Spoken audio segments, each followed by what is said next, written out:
Hai guys, welcome to my YouTube channel. Jangan lupa subscribe, komen, dan like ya, dan share ke teman-teman kalian. Tetangga tapi menikah, episode 30. Gue minta maaf. Aku udah buat keputusan. Adinda menatap Abi penuh benci. Aku mau gugurin janin ini, tekadnya. Abi mencepikkan bibirnya, menatap Adinda tidak minat. Oke, tolong lepasin gue. Gue masih harus kuliah dan tetap waras. Enggak segampang itu, ujar Abi. Lelaki itu meninggalkan Adinda memasuki kamar dan membawa satu map berwarna biru. Tanda tangan ini. Adinda mengambil map yang Abi lempar pada meja, membaca poin demi poin yang Abi ajukan untuknya. Poin 1. Adinda harus merahasiakan nama ayah biologis janin pada siapapun. Poin 2. Pihak Adinda tidak bisa menuntut Abimanyu jika terjadi efek samping setelah aborsi karena keinginannya sendiri. Poin 3. Jika tidak melakukan aborsi sesuai kesepakatan, pihak Abimanyu berhak membunuh keduanya. Gila ya lo, sewot Adinda pada Abi. Setan emang. Terserah, kalau lo nggak mau, gue bisa kurung lo selamanya di sini, jawab Abi cuek. Poin 1 sampai poin 10 nggak ada yang nguntungin gue. Adinda melempar map dengan kesal. Abimanyu memang bukan manusia. Memang begitu yang Abi inginkan, membuat Adinda berada pada pilihan tersulit. Kalau bisa sampai membuat Adinda memilih mengakhiri hidupnya. Adinda memejamkan matanya sesaat. Otaknya terasa panas. Oke. Abi menoleh pada Adinda meminta jawaban lebih atas ucapan perempuan itu. Oke, gue tanda tanganin kertas sialan ini. Abi tertawa senang. Tidak akan ada yang bisa melawannya. Sekalipun Adinda mencoba menggunakan kehamilannya untuk membuat Abi mengikuti keinginan Adinda. Abi bukan lawan yang imbang untuk perempuan malang itu. Ingat, gue bebasin lo bukan berarti lo bisa hidup dengan apa yang lo mau. Ancam Abi setelah lelaki itu menyimpan kembali map perjanjian itu. Lo macem-macem, gue yang bunuh lo pakai tangan gue. Mental Adinda sudah bukan lagi terganggu, tapi ia benar-benar mengalami depresi berat dengan ancaman dan perilaku Abi. Perempuan itu tidak pernah menangis di hadapan Abi bukan karena ia kuat, tapi karena ia tidak mau membuat Abi semakin menginjak harga dirinya. Semoga Tuhan kasih hidayah sebelum napas lo habis, sarkas Adinda. Karena gue yakin neraka tempat lo abadi di dalamnya. Oke, terima kasih doa baiknya. Hujan turun begitu deras, membasahi bumi. Rintiknya menenangkan kekalutan yang sedang menghantui pikirannya. Tubuhnya basah kuyup, namun perempuan itu tidak ada keinginan untuk meneduh atau masuk ke dalam rumah yang selama ini menjadi tempatnya pulang. Walau tidak ada cinta dan figur orang tua di dalamnya, apakah rumahnya bisa menjadikan ia dan janinnya tempat meneduh paling aman? Adinda tidak pernah berpikir untuk menghilangkan nyawa siapapun. Ia hanya ingin mendapat rasa sayang sedikit saja seperti yang sahabatnya dapatkan. Sosok orang tua yang melindungi, kekasih yang menyayangi, tidak kesepian seperti dirinya. Menjadi selingkuhan Abi hanya bagian dari kebosanan hidup. Ternyata permasalahan itu menjadi bumerang untuk hidupnya sendiri. Adinda mengelus perutnya yang sudah terlihat membuncit. Senyum kecil itu terbit di bibir pucat milik Adinda. Sayangnya bunda, ujar Adinda lirih. Bunyi klakson mobil-mobil berkali-kali membuat satpam rumah milik Adinda buru-buru membuka gerbang rumah. Itu adalah mobil ayahnya. Namun ayahnya tidak menghiraukan keberadaan Adinda yang basah kuyup. Tidak ada pertanyaan khawatir atau tatapan cemas. Dirinya tidak pernah dihiraukan selama ia hidup. "Mbak Din, kok hujan-hujanan?" Pakmu memberikan payungnya pada Adinda, melindungi perempuan itu dari rintik hujan yang semakin deras. "Nanti sakit." Adinda tidak menjawab.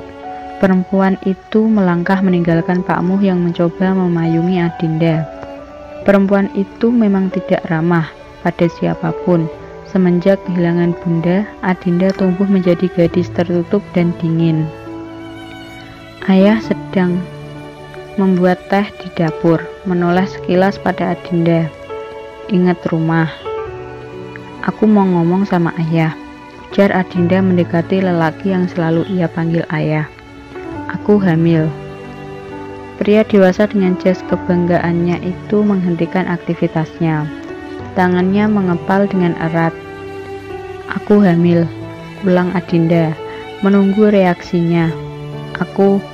Belum sempat Adinda melanjutkan ucapannya, gelas berisi teh sudah pecah ke lantai hampir mengenai lengannya. Karena ayah melempar gelas di pinggir tubuh Adinda, lalu mengenai meja dinding di belakang perempuan itu. Adinda mengelus perutnya yang tiba-tiba sedikit merasa kram. Sorot mengintimidasi begitu jelas terpancar di kedua bola mata ayahnya. "Dasar jalang," ujar ayah tiba-tiba dan menjambak Adinda dengan kasar, menyeret gadis malang itu keluar rumah. "Pergi dan jangan datang kembali." Perempuan itu memberontak, melepaskan tangan ayah pada rambut panjangnya. "Terus aku harus kemana?" tanya Adinda dengan putus asa. "Temui saja bundamu ke alam kubur," jawab ayah dengan nada merendahkan. Adinda tersenyum sinis. Ayah udah gagal jadi suami, ternyata gagal juga jadi seorang ayah. Perkataan Adinda semakin menyulut emosi ayah. Lelaki itu mengeluarkan dompet dari saku celananya, melemparkan berlembar-lembar uang dan beberapa kartu ATM pada tubuh Adinda. Iya, ayahnya adalah pemeran utama dalam merusak kesehatan mentalnya. "Pergi dan jangan kembali. Kamu bukan anak saya," tegas ayah. Lelaki itu menutup pintu rumahnya dengan keras. Adinda menangis terseduh-seduh. Ia pikir setidaknya ayahnya menanyakan nama lelaki yang membuat putrinya sehancur ini. Ia pikir ayah setidaknya menanyakan kemana selama ini ia pergi. Setidaknya ayah menampilkan rasa marah karena gagal mendidik Adinda. Nyatanya ayah tidak pernah memperdulikan apapun yang Adinda lakukan. Adinda mengerti anak hasil dari perjodohan memang sesulit itu untuk mendapatkan kasih sayang. Perempuan itu mengambil satu lembar uang berwarna pink, menatap kembali pintu rumahnya. Ia berjanji ini terakhir kalinya ia menginjakkan langkahnya di sini. "Jaga kesehatan ya," lirih Adinda. Karena setelah ini ayah tidak memiliki siapapun yang mengkhawatirkan kondisi ayah. "Assalamualaikum." Suara lembut milik Cira terdengar setelah panggilan ketiga kalinya. "Maaf, ini siapa?" tanya wanita itu. "Adinda." Perempuan itu meminjam telepon genggam milik pelayan apotek. Sempat bingung akan menghubungi siapa. Ternyata nama Cira terlintas begitu saja. Nomor Cira pun masih Adinda ingat. Bagaimana tidak? Sejak SMA, nomor itu yang sering ia ganggu untuk menemani kegabutan hidupnya. "Gimana kabarnya, Din?" tanya Cira membuat Adinda berkaca-kaca. Salah satu keputusan yang tak pernah ia sesali adalah menjadikan Cira sahabatnya. "Baik," jawab Adinda. "Ra, gue minta maaf." "Untuk?" Adinda menyadarkan tubuhnya pada dinding apotek. "Semuanya." "Gue udah maafin kok," jawab Cira cepat. Adinda mengangguk. Perempuan itu sudah sangat mengenal sikap Cira. Perempuan yang terlalu baik sepertinya tidak akan membuat hatinya penuh dendam. "Gue kangen bolos jam pelajaran bareng loh." ngabisin duit tabungan sebulan dalam sehari. Kangen-kangen hujan-hujanan di sekolah, padahal masih jam pelajaran. Dihukum bersihin WC seluruh WC. Adinda mengusap air matanya yang tak bisa lagi ia tahan. Mendengar isak tangis Cira membuat perasaan Adinda kembali bersalah. Maaf, gue egois udah ngambil kebahagiaan Lora. Terus hidup dan jadi Adinda yang gue kenal udah cukup buat gue. Gak usah diungkit lagi yang udah-udah. Adinda meremas plastik putih berisi pestisida, tersenyum tipis dan kembali mengucap kata maaf. Jam 5 sore, tolong jenguk makam bunda gue ya Ra, pinta Adinda sungguh-sungguh. Din, panggil Cira mulai merasa ada yang tidak baik-baik saja. Lo di mana? Gue susulin. Adinda menggeleng menatap genangan hujan. Gue mohon datang ya Ra. Gak ada yang peduliin kita seperti lo. Din, udah dulu ya Ra, ujar Adinda. Jangan lupa sering-sering jengukin kita.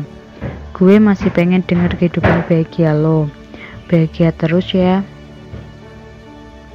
Karena setelah ini hidupnya akan berubah.